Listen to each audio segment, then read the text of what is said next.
আসসালামু আলাইকুম। আজকে আমি আপনাদেরকে তৈরি করে দেখাবো তালকদম পিঠা। এখানে তালকদম পিঠা তৈরির জন্য আমি এখানে 2 কাপ তরল দুধ নিয়েছি।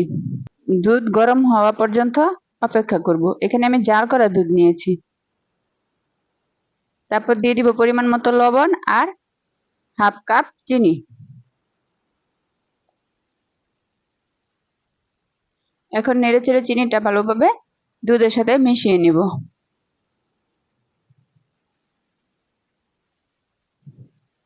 এখন এতে দিয়ে দিব তালের রস। এখানে আমি 1 কাপ তালের রস দিয়েছি। এখন নেড়েচেড়ে ভালোভাবে দুধের সাথে তালের রসটা মিশিয়ে নিব।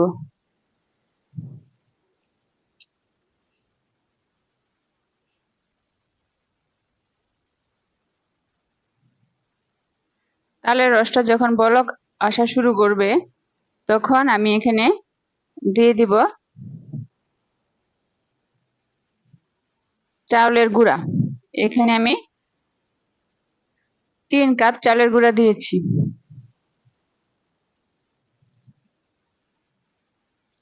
চালের গুঁড়া দিয়ে মিডিয়াম তাপমাত্রায় রেখে আমি হালকাভাবে নেড়েচেড়ে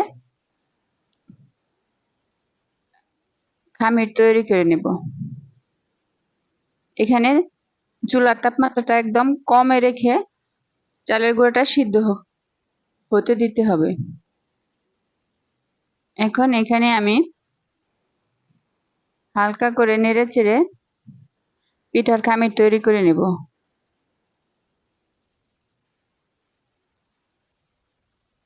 পিঠার খামিরটা ভালোভাবে সিদ্ধ হতে হবে। যেহেতু আমি এখানে ফ্রিজের চালের গুঁড়া দিয়েছি, আমার খামির তৈরি হয়ে গেছে। এখন একটি ফ্রাই প্যানে 1 কাপ তিল নিয়ে হালকা ভেজে নেব।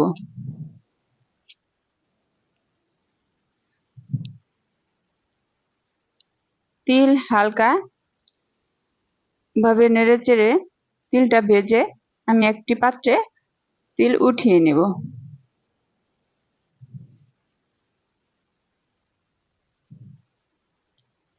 তারপর এখন দিয়ে দিব 1 কাপ চিনি। চিনিটা আমি ক্যারামেল তৈরি করে নিব। যেহেতু আমি এখানে গুড় ইউজ করিনি, তাই সুন্দর একটা ভিতরের তিলের পুর তৈরি করার জন্য আমি এখানে চিনিটাকে ক্যারামেল তৈরি করে নিব, শুধু কালার আসার জন্য। আপনারা যদি গুড় দিয়ে করেন তাহলে সুন্দর কালার হবে। আমার হাতের কাছে গুড় ছিল না, তাই আমি চিনিটা ক্যারামেল করে নিয়েছি।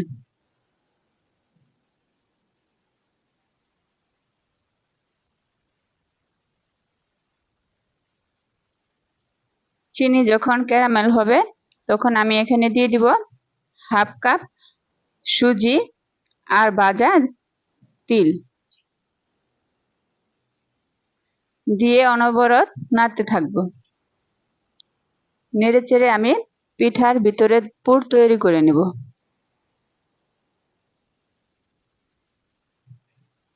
এখানে আমি অল্প অল্প দুধ দিয়ে ভিতরে পুরটা তৈরি করে নিয়েছি। আর দিয়ে দিচ্ছি পরিমাণ মতো লবণ। আমার পিঠার ভিতরে পুর তৈরি রেডি হয়ে গেছে। এখন খামির ভালোভাবে হাত দিয়ে মথে অল্প একটু ঘি দিয়ে ভালোভাবে মথে নেব।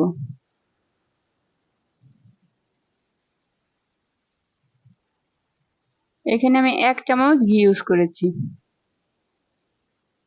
1 চামচ ঘি দিয়ে ভালোভাবে হাত দিয়ে মথে যতক্ষণ না পর্যন্ত খামিরটা ভালোভাবে রেডি হচ্ছে ততক্ষণ হাত দিয়ে মথতে হবে।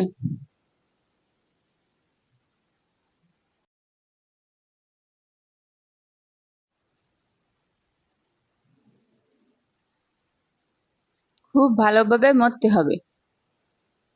এই যে আমার খামির তৈরি হয়ে গেছে। এখন আমি হাতে অল্প একটু ঘি মেখে অল্প অল্প ডো নিয়ে পিঠা তৈরি করে নেব। অল্প অল্প ডো নিয়ে আমি পিঠার শেপ তৈরি করে নিচ্ছি। এখন এভাবে আঙ্গুলের সাহায্যে একটু গর্ত করে এতে দিয়ে দিব তিল আর সুজি মেশানো যে পুর তৈরি করে রেখেছিলাম সেটা।